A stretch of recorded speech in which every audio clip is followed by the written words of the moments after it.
Capítulo 2. A las 6:30 de la tórrida tarde del 26 de junio, Wilbur y Orville esperaban sentados en el carril de despegue. Estaban en el patio de armas de Fourmier junto a su máquina de alas blancas, lista para volar. Algo más allá, tras el cordón que bordeaba el campo, había unas 4.000 personas, entre ellas personalidades ilustres de la nación, según un periódico, todos pateando el suelo para que empezara el espectáculo. Cientos de espectadores llevaban allí desde las 3 de la tarde. El Senado había suspendido la sesión para que los senadores pudieran presenciar el vuelo. También esperaban entre el público altos mandos del ejército, embajadores, el hijo del presidente Charlie Taft y el presidente de la Cámara de Representantes, Joseph Cannon, cuya palabra, se decía, era el «ábrete, sésamo», de las cámaras acorazadas del Tesoro. Wilbur se encargaba de comprobar que todo estuviera en orden. Hacía tanto calor que se había quitado el abrigo de siempre y la corbata. Tenía las manos y la cara sucias, los pantalones de trabajo manchados de grasa, y el sudor le chorreaba por la cara. Orville, en cambio, según la prensa, iba acicalado como un invitado estelar en una cena a bordo de un yate. Llevaba un abrigo abotonado ceñido a su esbelta forma, como si tener calor fuera una falta de educación, publicó el Washington Herald. En general tenía el aire de quien ocupa la flor y nata de la capa superior de la clase alta de todo lo que vale la pena en este mundo. Los hermanos aguardaban a que el viento amainara. De nuevo el viento era el factor decisivo, el viento tenía la última palabra, sin importar cuánto hubieran de esperar el Senado de los Estados Unidos casi en pleno y un público de varios miles de personas. Orville se levantó y echó a andar hacia la caseta, parecía nervioso. Luego Wilbur fue para allá un rato, y después ambos regresaron y volvieron a sentarse, ahora charlando con un pequeño grupo de oficiales del ejército.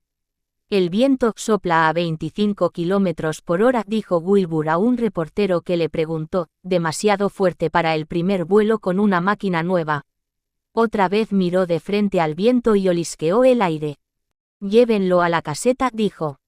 «Por más que la aviación haya progresado, la incertidumbre es siempre un factor», explicó a un periodista del Washington Post. «Hay que recordar a todos que esta máquina nunca ha volado antes, y también que mi hermano no ha pilotado desde su accidente del año pasado. No se me puede reprochar que desee hacer el primer vuelo en las mejores condiciones posibles». «Ni con el más vivo sentido teatral», dijo el Washington Herald, «podría haberse creado una escena mejor para ilustrar la total indiferencia de los dos hermanos a la insistencia y la excitación nerviosa de tan augusta concurrencia». Unos guardavías uniformados del ejército se llevaron el avión rodando como portadores de féretro, y los 4.000 espectadores se fueron a casa, muchos de ellos comentando la jugada. También un senador al que se le oyó decir de los hermanos, «será posible. Su independencia me causa admiración. No somos nada para ellos y un montón de razones les asisten». Ese mismo día, el obispo Gruait y Reuchlain llegaron a Washington. En el equipaje del obispo iban 2 nuevos trajes y camisas compradas ex profeso para la excursión.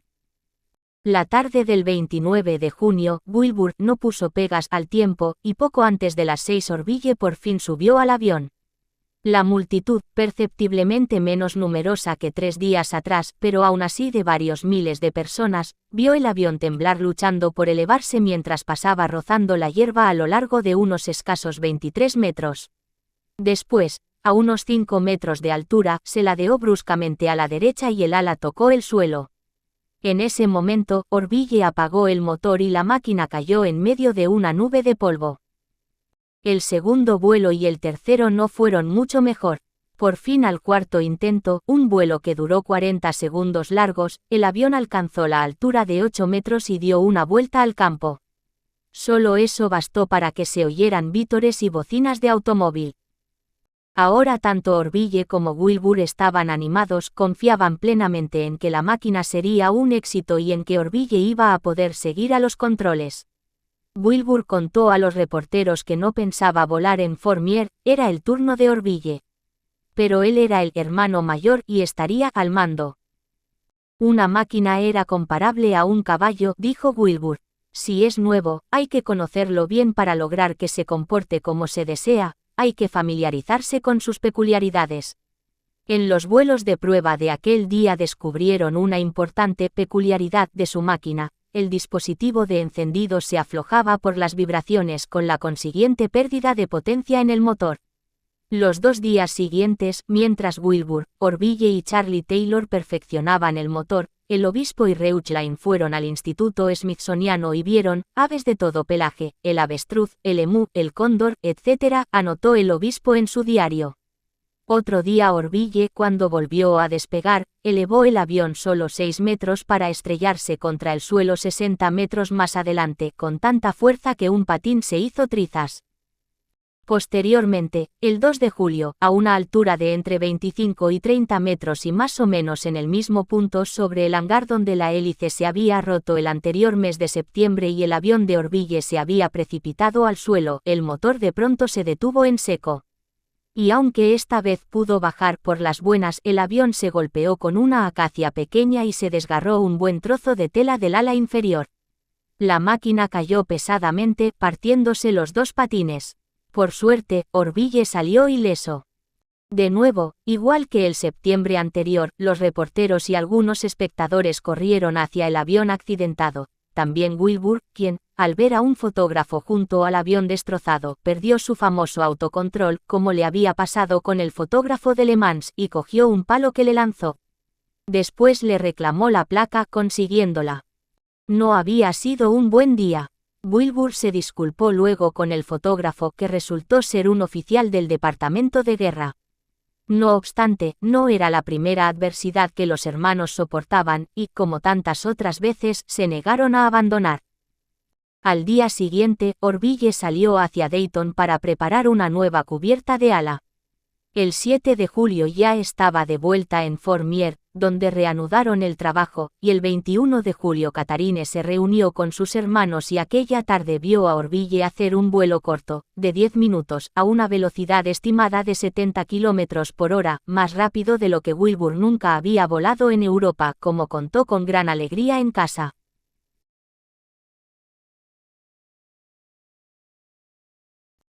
El domingo 25 de julio, día acostumbrado de descanso para los hermanos Wright, llegó una noticia asombrosa: el aviador Louis Blériot había cruzado el Canal de la Mancha en un frágil monoplano de poca potencia, su Blériot Sea.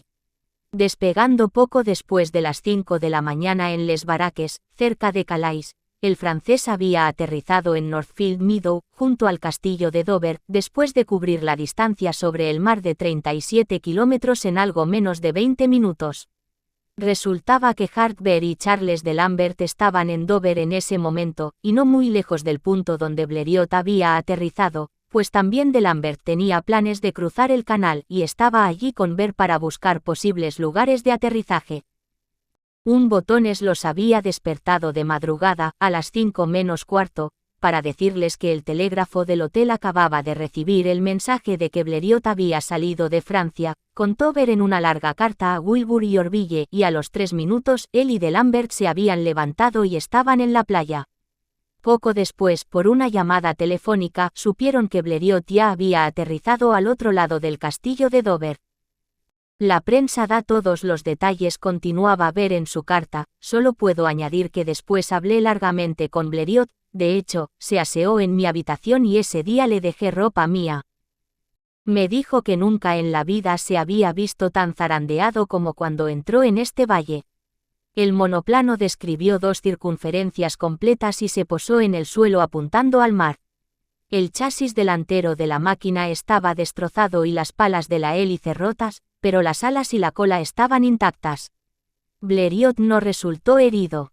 Desde Washington, Catharine escribió para tranquilizar al obispo diciéndole que a sus hermanos no les inquietaba en absoluto el vuelo de Blériot. Y la prensa dio amplia cobertura en ambos lados del Atlántico a los elogios dedicados por los 2 hermanos a la actuación de Blériot, que calificaron de notable. Lo conozco bien, dijo Wilbur en una entrevista con el New York Times, y es el aviador idóneo para esa empresa. No parece tenerle miedo a nada y suele conseguir lo que se propone. Orville habló de los muchos accidentes que Blériot había tenido con esa máquina, sobre la que tenía poco control, y expresó su asombro porque lo hubiera logrado. A Wilbur le preguntaron si él y Orville intentarían ganar algún premio en pruebas aéreas en Europa como la de Reims. No, no lo harían. Iban a emplear mejor el tiempo, aunque no dijo en qué. Fuera como fuera, en toda Francia y en gran parte del mundo el vuelo de Blériot se consideró un preludio a la pujanza de la aviación francesa tan elogiada con anterioridad por el New York Times aquel año. Como por arte de magia, en Fourmier todo empezó a ir como se esperaba.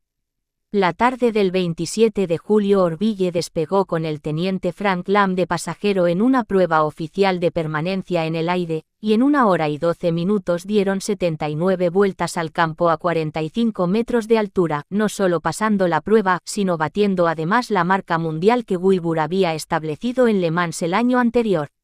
Se calcula que 8.000 espectadores lo vieron despegar, entre ellos estaba el presidente Taft.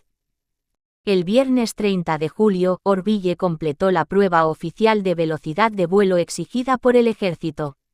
La trayectoria cubrió una distancia total de 16 kilómetros entre ida y vuelta, de Fourmier a Alexandria, Virginia. La velocidad alcanzada osciló entre 67 y 72 kilómetros por hora, sin lugar a dudas, Orville había superado la prueba. Acompañado del sonido de las bocinas y los vítores, el aterrizaje fue especialmente suave. Wilbur corrió al avión con una ancha sonrisa, firmarían el contrato con el Departamento de Guerra por $30.000, la cifra saltó a los titulares. Además, su país por fin se comprometía con su invento, y eso era con mucho lo más importante. ORV remató gloriosamente su exhibición en Fourmier, escribió Catherine, que 10 meses antes, sentada a la cabecera de su cama en el hospital militar, se había preguntado si su hermano alguna vez volvería a tener fuerzas para andar.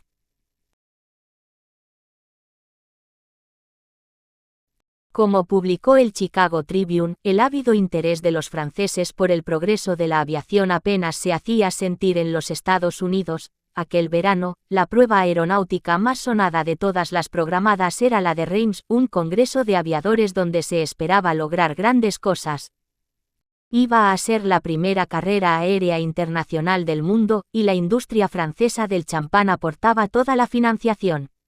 Su nombre oficial era la Gran Semana de la Aviación de la Champaña, y entre las estrellas de la aviación francesa que participarían estaban Henry Farman, Louis Blériot, Léon de Lagrange, los dos pupilos de Wilbur Wright, Charles de Lambert y Paul Tissandier, pilotando aviones Wright de fabricación francesa, y el estadounidense Glenn Curtiss, al que el Aeroclub de los Estados Unidos había pedido que participara cuando los hermanos Wright declinaron.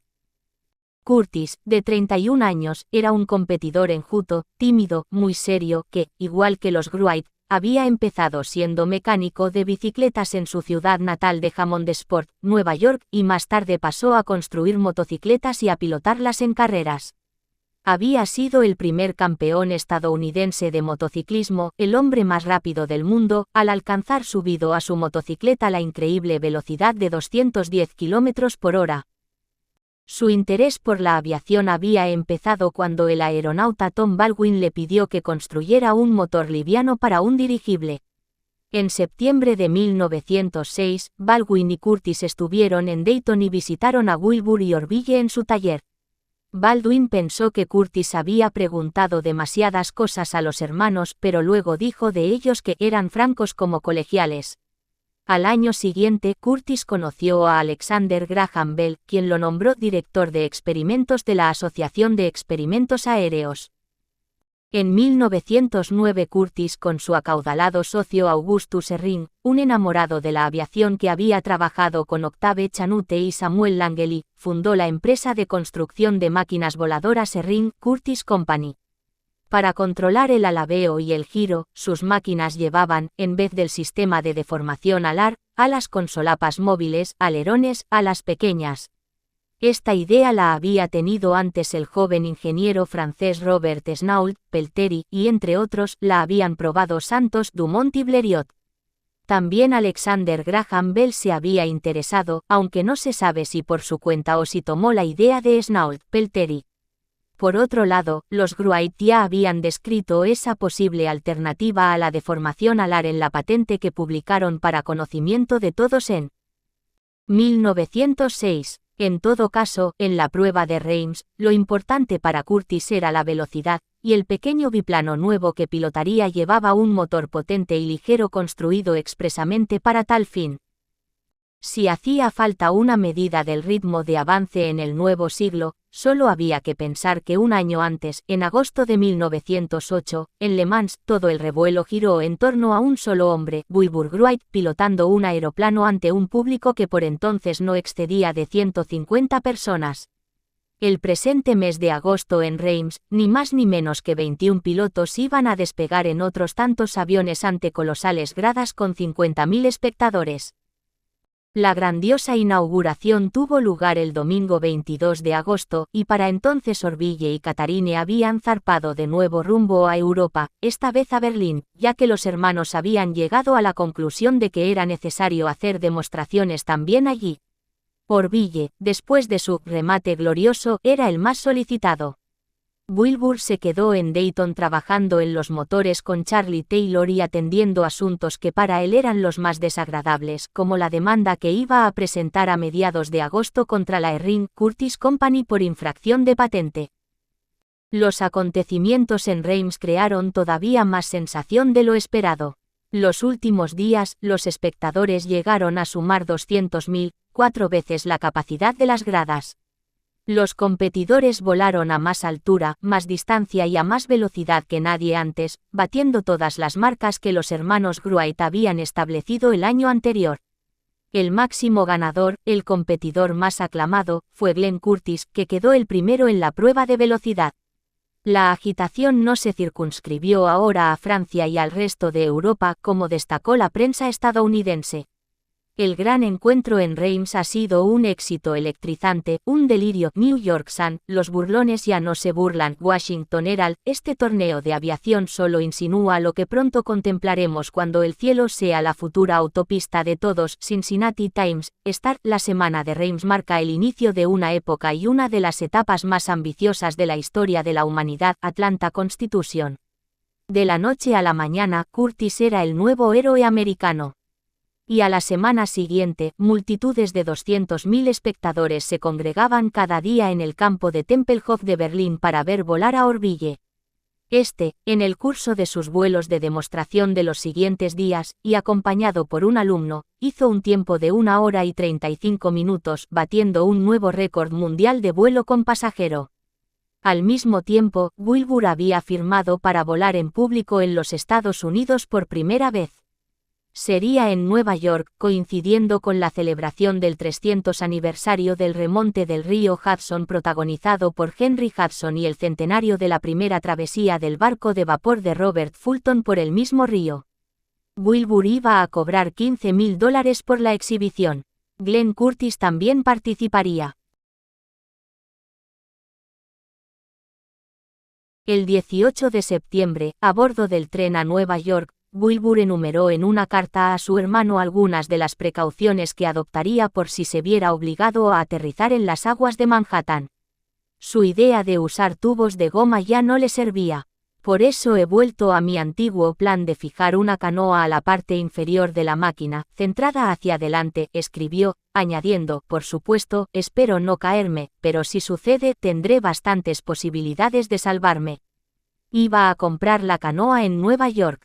El avión ya se había enviado a la base militar de Governor's Island, en el puerto de Nueva York, donde Charlie Taylor se reuniría con él. La gran curva del puerto de Nueva York en la desembocadura del Hudson fue el escenario del acontecimiento más espectacular presenciado allí en toda su historia.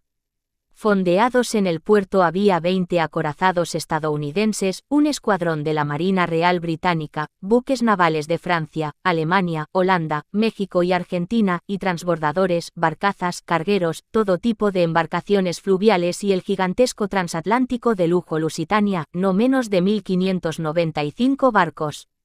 A todo ello se sumaba la promesa de que por primera vez los neoyorquinos iban a presenciar sobre sus aguas cómo volaba un aeroplano.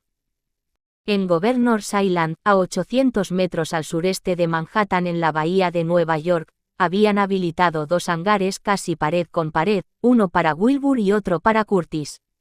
Cuando Curtis llegó para prepararse, ambos se saludaron con toda cordialidad y hablaron 5 minutos, sobre todo sobre las pruebas de Reims. Wilbur se excusó por no darle la mano porque las tenía manchadas de grasa.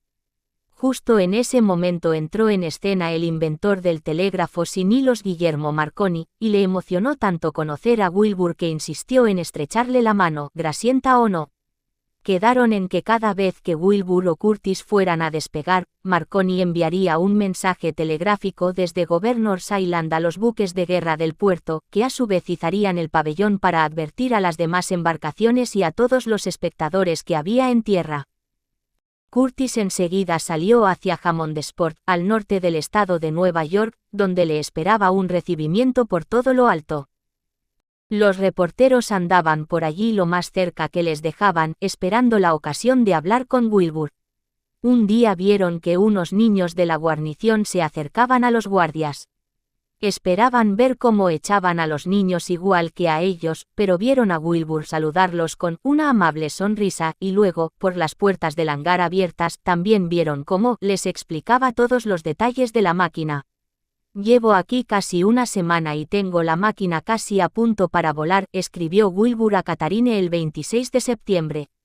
Se alojaba en el distinguido Hotel Park Avenue, pero comía en el club de oficiales de Governor's Island. Ayer fue el gran desfile naval. Al llegar la noche, millones de luces eléctricas iluminaron los buques como muchos de los grandes edificios.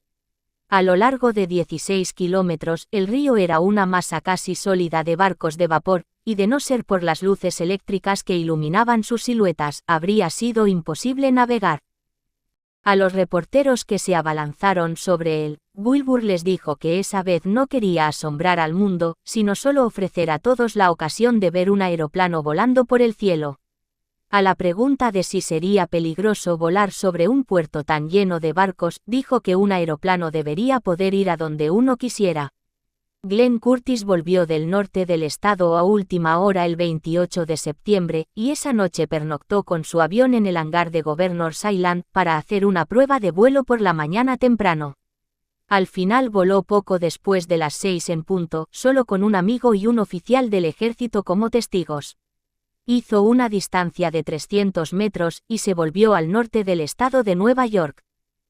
Wilbur, que esa noche había dormido en su hotel de la ciudad, no empezó con los primeros retoques hasta las 8 en punto y luego, sobre las 9, despegó para hacer un vuelo de prueba de 7 minutos. Rodeando Governor's Island, el flyer blanco y plata parecía el mismo de siempre, salvo por la canoa roja de 4 metros envuelta en lona que llevaba fijada a la base. Así, la forma más novedosa de transporte se estrenaba sobre aguas estadounidenses junto a una de las formas de transporte más antiguas visiblemente dispuesta por si se presentaban problemas. Poco después de aterrizar, al anunciar Wilbur que iba a volar otra vez, se activó el telégrafo y se izaron las banderas, era la señal, allá fue. Pero en lugar de dirigirse hacia la boca del Hudson, como se esperaba, giró al oeste de cara al viento y, volando sobre 2 transbordadores, fue derecho a la Estatua de la Libertad en la isla de Bedloe, la rodeó y voló bajo por encima del Lusitania que en ese momento salía cruzando el puerto rumbo a Liverpool. Miles de personas le miraban. El parque de Battery Park, en la punta meridional de Manhattan, estaba lleno a reventar de espectadores, y al sobrevolar Wilbur el Lusitania, los pasajeros ondearon frenéticamente sombreros, bufandas, pañuelos desde la cubierta. El avión se movía bajo total control en todas sus maniobras, subía y bajaba y giraba. Pero el espectáculo de Wilbur Wright y su máquina voladora rodeando la Estatua de la Libertad fue lo que causó la mayor impresión, de lo que más se hablaría y escribiría y lo que todos recordarían más. Así lo expresó un periodista del New York Evening Sun en una noticia en primera plana. Su gran aeroplano, tan cerca del horizonte que parecía otra gaviota entre las que volaba sobre el mar, fue poco por encima de los pies de la Estatua de la Libertad. Al instante siguiente apareció a la altura del pecho y luego pasó por delante con suavidad. Pareció detenerse en el aire un momento para rendir el homenaje de un aviador estadounidense a la dama que ha contemplado los destinos de su país. Luego, virando de pronto hacia el este con el viento, aceleró rápido como el rayo sobre las olas mientras las sirenas de bienvenida de los barcos en todo el puerto desgarraban el aire y todas las personas que vitoreaban en tierra atestiguaban que uno de sus hijos había visitado a Nuestra Señora de la Libertad en una nave que solo necesitaba del viento que surcaba. Harper's Weekly, la revista de la civilización, presentó en su siguiente portada una impactante fotografía de Wilbur y el avión rodeando la Estatua de la Libertad, con el pie de foto, una nueva gaviota en el puerto de Nueva York. Va muy bien, Charlie. Al parecer fue la observación de Wilbur a Charlie Taylor cuando, después de un aterrizaje suave, bajó del avión en Governor's Island. Yo creo que sí, Will, contestó Charlie. Al día siguiente llegó de Potsdam, Alemania, la noticia de que Orville había volado a 984 metros, la mayor altura que había alcanzado un aeroplano. Los fuertes vientos del norte mantuvieron a Wilbur y a Glenn Curtis en tierra en Governor's Island 2 días, el sábado y el domingo, y entonces Curtis anunció que tenía que irse por un contrato anterior en St. Louis. Así fue como Wilbur se quedó solo para el vuelo prometido por el río Hudson que todos estaban esperando.